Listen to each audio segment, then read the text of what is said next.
And we are back. So we're going to go back in and start asking more questions. We just left off with our favorite scripture. When you're gone and left this world and you're on the wrong side of the grass, what would you like people to say about you? It would be nice that they appreciated what you did. And how you acted, how you treated people, especially treated people, and to be a good neighbor. That's one thing that we would like to be known for. You think you accomplished that? Well, I haven't had any fights with the neighbors lately, so... Just the ones that have died off, right? Yeah, the ones that died off. No, I want to be known as a loving, caring person and a fun grandma. We got a Sister Crockett in her ward. Every time she'll come up to us and say, "You're a special people. You're just a special people." You're my favorite people. My favorite people. I've been taking her a lot of garden goods too, so then sometimes I sit there and visit with her outside in her chair outside, and so. I love the way Grandpa loves to share his garden. Yeah, she does do a good job on that. Any advice you'd want to give to your kids or grandkids? Just want them to grow up and be good people. And I think with our kids, the way they work, and I think all our grandkids has been trained pretty good that they learn how to work and do things right. And I think my advice would be to love the Lord first, and everything will fall into place, but to love your family. Don't take them for granted. Love your family. What was the easiest kid and the hardest kid that you had to raise? I don't know. Brake was pretty easy until he got to be a teenager and thought he was in love there for a little while. That he was always a good kid, very lovable, and Kelly, we had to worry about him a little there on the end, but he straightened out pretty good. And Brady... You'll have to say that since he's interviewing you, right? Brady, he got in a little trouble over to school, and the teacher called when I come home. Grandma said that the school teacher called, Pat did, and he was in trouble, so I had a little visit with Brady and told him, "Don't you be doing that anymore." It's not like Brady. He's so calm now, but I guess he used to like to get things going over. He was about 8 years old. He was 8 years old. But anyway, I told him he'd get the bell if they called again, and they called again. And as I was pulling off my belt outside there, "No, not the belt, not the belt." Bob, do you have any comments on this too? Yep, our easiest one was Blake, and our hardest one was Christy. All right, we won't go into the hardest reasons. I at least know why. So today she's now turned into favorite Aunt Christy, I'm sure. So, what kind of games did you guys play, and what games do you like the most now? As a kid? Yeah, let's go with right now. What games that you played as kids? Boy, that's we was always working. I didn't play a little ball once in a while. Basketball hadn't been, many out playing because they didn't have their hoops up, So, yeah, it seemed like it was always work. So and it did used to get a bunch of us get together on Saturday night and go over to Hiram to the dance, but every Saturday night. And I'll ask more questions on that later. Okay, my family was fun growing up. My dad was just full of fun. He built an ice skating pond when we were just little kids, and he'd ice it over. He'd work for weeks and weeks, and we'd ice skate. We had the only one in the neighborhood that had an ice skating rink. And we swam a lot. My folks made sure that I was a good swimmer, so we swam a lot. We loved playing card games, and Rook was the card game for us. And it is still today, right? Is that your game today? Games. I love games. Yep, you do. I guess I like Monopoly. Monopoly? Yeah. And Clue. No, it's just Monopoly's the one I remember playing a lot. See, if you can get all the money away from the others playing. All about money. Any lessons you learned in your childhood growing up that you've carried over into your adulthood? Being reliable. I think reliable, so when you're asked to do something and you say you will, if you're hired to do a job, you do the job and don't mess around, you just get out and get it done. Who did you think you learned that from? Well, Dad was always working, so I knew he was busy, but Mother, I mean, she actually, when we bought that little place out north of town and had a barn there, and Dad, he got a cow and some sheep, and it was Mother that took me out to the barn and showed me how to sit down on the little milk stool and showed me how to milk the cow. And she said, okay, it's all yours. So my mother taught me a lot of things, I think. What was the both of your parents' name? And then I'll come back to you, Mom, on this.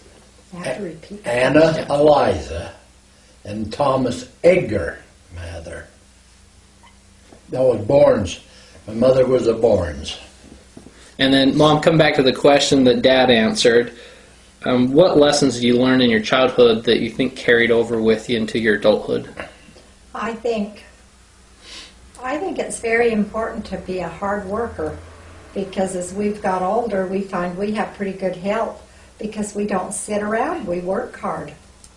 But another lesson I learned as I was growing up was when times got hard, you just engulfed a day at a time. And when I lost my first husband, it was pretty hard. And I learned that I'd take hours at a time.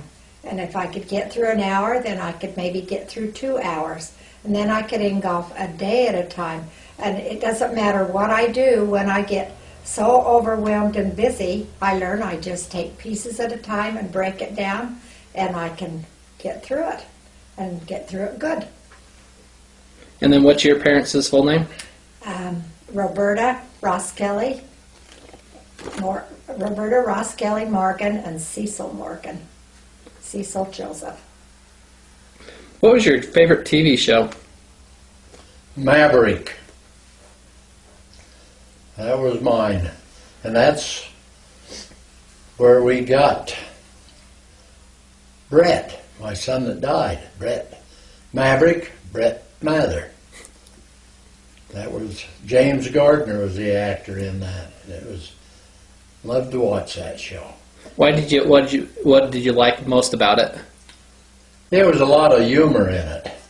I mean, they did a little shooting and banging around, but the humor, it was really made it funny and good. Any lines you remember from that? If you can't trust your banker, who can you trust? And I like And he was a crooked banker. This is not a knife. This is a knife. I think that's Crocodile Dundee. Yeah, that was funny. Oh, there was one other one though, and says, "We need a bigger boat." Mom, what was your favorite TV show? Is this as a youngster? Yeah, as a youngster, yeah. I loved Gilligan's Island. I liked they were on an island having fun, and they just loved where they were, and it looked fun to me as a child. I wanted to be there. Now, did both of you guys have TVs as you were growing up? No. Or No, my folks got a TV after I left. So that was the first thing I bought when I got married, was a TV. And I had a TV towards my teenage, and what I really loved was that dancing show with Oh, he died here. the bandstand. Yeah, American Bandstand. American Bandstand. Oh, I loved that. so do you guys used to listen to the radio? Any favorite radio yes, shows? through radio. The squeaking door. Inner Night Joe! Captain Midnight, Amos and Andy. Yeah, there was several of them that, I'd get home from school, you'd have to listen to those on the radio during the And we day. listened to books. We listened to stories and to books, and it was great. Any lines that stand out on that? Well, I can't think of any particular ones right now, but that was just, and then you could send for a quarter and get you a little magic ring, that you could listen to the program, different things like that come up, so pretty soon you had all these little knickknacks that they tell you that you need to buy, and had those coming from those radio shows. Yeah, there was a scary one that I remembered, not just Dinner Saint. It was, Oh, I can't remember. yeah, the radio was Well- great. Okay, did you guys have sunscreen back in the day? No, Did you guys have helmets back in the day? no, Did you guys have seatbelts back in the day? no. How'd you guys survive? I think our Father in Heaven was really looking out, especially some of the things I remember doing. If my kids had tried that, they'd been in trouble. We didn't travel as a family. We didn't have any money. What we did is we made our fun at home. We camped out in the backyard instead of going miles and days camping. We put tents up and the whole family had come and camp in our backyard all summer. How many cars did you guys have growing up? Well, I started out with a 1929 Model A Ford pickup. At what age? Well, I don't know if I had a driver's license at that time. I was able to drive it out. We had a 5-acre piece out in back, and it had straw in it, and you got cut, and I could go out there and drive around that field, but I had my buddies there, and we went up to the end of the field, built a bridge, took the fence down, and went up Smithfield Canyon, and having a ball. Coming back down, all at once I went thump, and there my back tire went past me. It broke right off the lugs, passed me up. That was a sad time when I had to tell my mother where my pickup was and what I'd done. So, yeah, And this was before you had your driver's license. yeah, that's why I wasn't driving. I could drive it around out in the field and that. Then I got when I got older, in high school, I got a 1946 Ford Coupe, jet black. It had a chrome dash put in it, and it had table felt on the sides. Had skirts, which you probably not many know, that cover most of your tire, and 6-inch shackles that lowered the back end, so it was like you was in a boat going along. And then somebody taught me there's a 3-speed shift right here, but if you could go out and take a couple of bolts off and roll it over so your left hand, you had to shift just backwards. So he could put his arm And then around you could his put girl. your arm around your honey while you was driving along. You could shift and Did you experience that, Mom? I didn't have a car. In fact, I didn't get a driver's license till I was 17, but one time I was up Dragon, Maine without a driver's license, and it was on a Sunday, and that was the day to drag Maine and pick up boys on Main Street, and so some was in the back seat, and I got picked up and stopped by the cops, and they were kind of mouthing off with the cop, and I turned around and told them to be quiet, and I didn't get a ticket. In fact, how long did you go before you got your first ticket? I just got my first ticket at about 70 years old, but ask me how many times you was stopped. temporary tickets, how many times I got stopped. You got any advice for some of us that are heavy on the Probably gas? 30 times. You got any advice for us how to get out of those tickets in the future? Well, just don't even do it, and then you don't have to worry about getting out of it. Yeah, Christy was with her a couple of times when they stopped her. She said, Mother, I can't believe you sweet talked that cop. And I says, I didn't. I just told him it had been a long time since I'd been with my daughter. I thought she was going to school. And he just gave me a warning. What's your favorite dance and song? Well, I remember playing Elvis Presley's Heartbreak Hotel. I was working in Ogden. I go out to Comey's drive-in in Ogden, and I'd have a hamburger and a malt and play that 2 or 3 times probably. It's only a nickel to play, but Heartbreak Hotel is the one I listened probably to as much as any song back in those days. Mom? And I liked Elvis Presley. Well, that's Heartbreak Hotel, I guess. Yeah, it's I loved Elvis Presley, and I loved to jitterbug. Loved to dance. Jitterbug is the dance? Is it called the dance? Jitterbug is a dance. Okay. And Dad, is that you jitterbugging too? You guys want to do a little jitterbugging here for us? Dad is a great dancer. He's a real good dancer. I like that bop. Remember on the ship that colored guy that was working was dancing? He asked you what kind of a dance that was. Your dad puts a little bebop step in, but I remember dating your dad and being up in. We'd got into kind of this family room, bedroom type thing, and we cranked the music up real loud. And what was the music we had on? Where was we at? In your bedroom, and your dad was doing the bebop jitterbug step for me. He's a great dancer. Of course, the door was open, right? Oh yeah, Grandma was there with us. Just want to make sure for the grandkids out there. So, who is the most important person you've ever met in your life? Well, probably it would be one of the prophets. Ezra Taft Benson. Actually, Blake went and shook his hand, but he was in our church down that we built down in the park. So there's a lot of important people around, but I don't know who. I'd rather say of knowing of and what they've done as a prophet.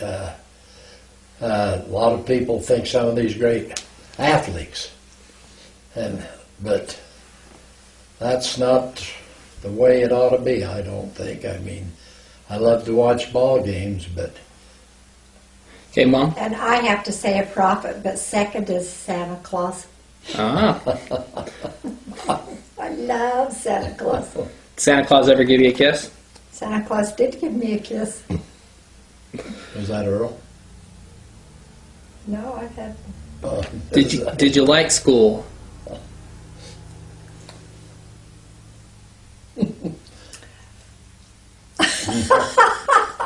I liked school. There were some I didn't care for social studies or history, but I loved anything that did with activities like swimming and golfing, and I took sports classes and I loved that. I liked English. I didn't take advantage of school like I should have. Dad? I wasn't the best student, but I did make it through just barely. I got somebody to bring me some M80 firecrackers over from Wyoming, and so I got in trouble in school firing those off, and the principal took me right into his office, took his coat off, rolled up each sleeve. He says, "Now, Eddie, do you think that was right?" He was a big guy, and he was a wrestler when he went through college. I thought I'd had it. So, never let any more off till we saved him to the last day of school, and 3 floors in North Cache, and I passed him out to my buddies. We synchronized our watches. We set them off, went to Longana, was graduating that night, and come home and Mother says, "Mr. Dowley's here." He wasn't very happy with what you was doing. He knew it was me because I was the demolition expert there, I guess, growing up. And so she said I might not graduate, so we went to graduation, and they lined us up outside to bring us in, and he was out walking around, and I just kept ducking down behind guys so he couldn't see me. And when my name came up and he read it off, I swear there was a hesitation between the one before me and mine. And my heart sank. I thought I'd had it, but he finally read my name. And do you see who saved your dad?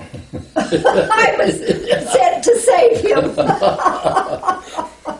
You've done a good job. What did you enjoy most as a parent? Going to church and the kids being quiet. Did that ever happen? Well, who was it? Went to take out. Don't spank me! Don't spank me! Was that Blake or? I think that was Kelly. Oh, was it Kelly? Oh, okay. Yeah, Blake was. He pretty good. You remember that, Kelly? I don't. Yeah. But we always got them there. Yeah, our kids always came. We took them, and that was all our life as the kids was growing up. I think back at those days, and I think those were the funnest time in my whole life, is when my kids were growing up. We played games together, we laughed together, we went on vacations together, and we went to ball games together. We even passed papers together, and I kind of miss that. Other than I have fun with the grandkids. Okay, this will be my last question, and we'll pause here. But do you guys remember having a favorite nursery rhyme or bedtime story? Let's see. Tell me a story. Tell me a story. Remember what you said. Tell me about the birds and bees. How do you make a chicken steak? Tell me a story, then I'll go to bed. I am a little Hindu. I do what I can do. If by chance I lose my pants, I let my little skin do. Okay, thanks, Dad, Mom. And I think I'm good for progression stories. I love progression stories where I can get all the kids around, and I started off. Now, we're going back to your childhood. Do you remember? Do you have any of those that you remember? Oh, with our child. With Yeah. our childhood. I just remember Mother used to read books a lot to us. So we read a lot of books together. My dad was a great wrote a lot of poems. So maybe that's why I like to write poems. Okay, we'll put it on pause here now.